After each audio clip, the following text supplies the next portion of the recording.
கதை பிடித்திருந்தால் லைக் பண்ணுங்க, சப்ஸ்கிரைப் பண்ணுங்க, பக்கத்தில் இருக்க பெல் பட்டனையும் ஒரு தட்டு தட்டி விடுங்க. அப்பொழுதுதான் நாங்க போடுற வீடியோ உங்களுக்கு நோட்டிபிகேஷன்ல வரும். வாங்க கதைக்குள்ளே போகலாம்.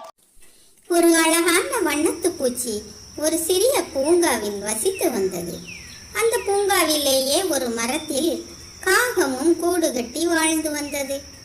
வண்ணத்து பூச்சிக்கு தான் மிகவும் ரொம்ப அழகாக இருக்கின்றோம் என்று மிகவும் பெருமையாக இருந்தது. எப்பொழுதும் காகத்திடம் சென்று சுற்றி சுற்றி வந்து தன் அழகை காட்டிக்கொண்டே இருக்கும். ஒரு நாள் வெளியே சென்ற வண்ணத்து பூச்சி வீட்டிற்கு திரும்பவே இல்லை. வண்ணத்து பூச்சியின் குழந்தைகள் காகத்திடம் வந்து, காக்கா மாமா, எங்க அம்மா வெளியே போனவங்க இன்னும் வீட்டுக்கு வரவே இல்லை மாமா என்று கூறி அழுதன. அழாதீர்கள் குழந்தைகளே, நாம் சென்று உங்கள் தாயை தேடுவோம் என்று ஆறுதல் கூறியது காகம். அனைவரும் தேடுவதற்கு புறப்பட்டனர்.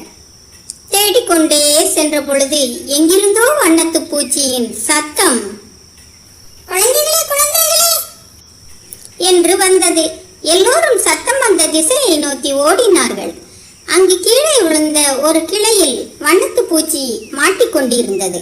அதை கண்ட காகம், வருத்தப்படாதே வண்ணத்து பூச்சியே, நாங்கள் உன்னை வெளியே கொண்டு வருகின்றோம், அழாதே என்று கூறியது காகம்.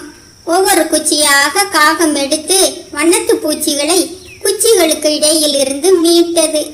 வண்ணத்து பூச்சி காகத்திடம், என்னை மன்னித்து விடுங்கள் அண்ணா, நாங்கள் எங்களிடம் அழகான இறக்கைகளும் அழகான வண்ணமும் இருக்கின்றன என்று மிகவும் ஆணவமாக இருந்தோம்.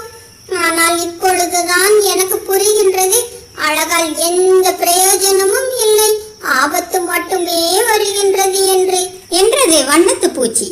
காகமும் மன்னித்து விட்டது. பின்பு அந்த பூங்கா முழுவதும் காகமும் வண்ணத்து பூச்சிகளும் பறந்து வண்ணமயமாக மாறியது.